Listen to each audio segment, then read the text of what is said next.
শুভ সকাল বন্ধুরা, ভালো আছো তো বন্ধুরা? আমি ভালো আছি, তোমরাও ভালো থেকো, খুব খুব ভালো থেকো।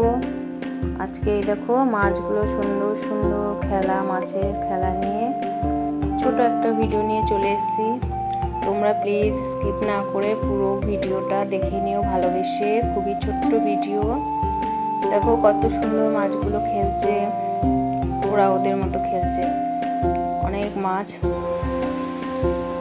তো আজকে কি বলতো, আজকে হচ্ছে এই যে সকালের কাজগুলো করে নিয়ে, তো এই কদিন রোজ রোজ না ইচ্ছা হয় না ভিডিও তুলতে, তো আজকে তুলেছিলাম, ভাবলাম ছোট ভিডিও একটু দিয়েই দিই, অনেকদিন ধরে দিচ্ছি না। এই দেখো ফুলগুলো বলেছিলাম না পেছনে ফুল হয় অনেক, লাউ, মিষ্টি কুমড়া এইসবের, এই দেখো কি সুন্দর লাগছে।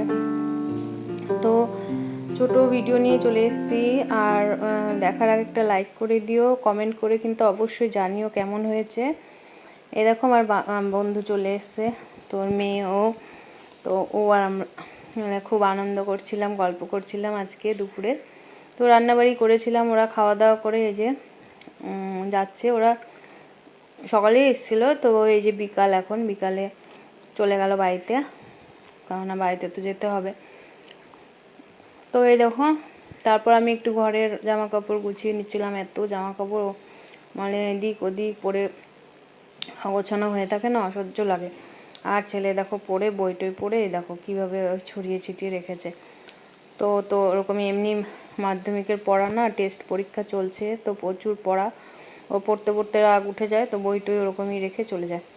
তো যাই হোক, আমি দেখো এই যে জামা কাপড়গুলো গুছিয়ে নিলাম, এত এদিক ওদিক ছড়িয়ে ছিটিয়ে ছিল, তো সব গুছালাম। বিরক্তও লেগে যায় এক সময়, কী করবো, গুছাতে তো হবেই। আমার মেয়েটা থাকলে মেয়েটা গুছিয়ে দিত, এখন আমাকেই করতে, আর কি করা যাবে। তারপর দোকানে গিয়েছিলাম, দেখো একটু বাজার নিয়ে চলে আসলাম মুদিখানা দোকান থেকে। ওখানে মানে সবজিও পাওয়া যায় আর মুদিখানার দোকানের জিনিসও পাওয়া যায়, মানে দোকানের মধ্যে সবই রাখে। তো আজকে আমার এটা কিন্তু আগের দিনের ভিডিও, আর এটা পরের দিন আমার ছেলের জন্মদিন ছিল। দেখো দিদি একটা কেক নিয়ে এসেছে, আমার শরীরটা খুব একটা ভালো ছিল না, ওই জন্য আমি সেরকম কিছু করিনি। তো একটু আশীর্বাদ দেওয়ার জন্য দিদি সব কিছু নিয়ে আসলো ভাইয়ের জন্য। এই যে দিদি আশীর্বাদ দিচ্ছে, মানে কি বলবো, ওর দিদির আশীর্বাদ মায়ের মতো, তাই না? তো একটাই ভাই, একটা মাত্র, আর একটা মাত্রই আদরের দিদি। তো এই যে কেকের উপরে কি এটা লাগিয়েছে, তো আশীর্বাদ দেওয়ার পরে কেকটা কেটে নিচ্ছিল খাবো বলে। আমরা ওর জিজু জায়ম্বু ছিল না, ডিউটিতে গেছিলো, ওই জন্য আসতে পারেনি। আর ছেলেটারও পরীক্ষা ছিল বলে ওই জন্য দিদির সাথে ঘুরতে যেতেও পারিনি। ওই দিনকা ওদের অনেক বড় পার্টি হয়েছে, জিজু, ওর জায়ম্বু, ওর দিদি, ওর মাসি সবাই মিলে, তো ওদেরই এক দাদার বাড়িতে। তো সেখানে ছেলে যেতে পারেনি, কেননা অনেক পড়া ছিল তার জন্য।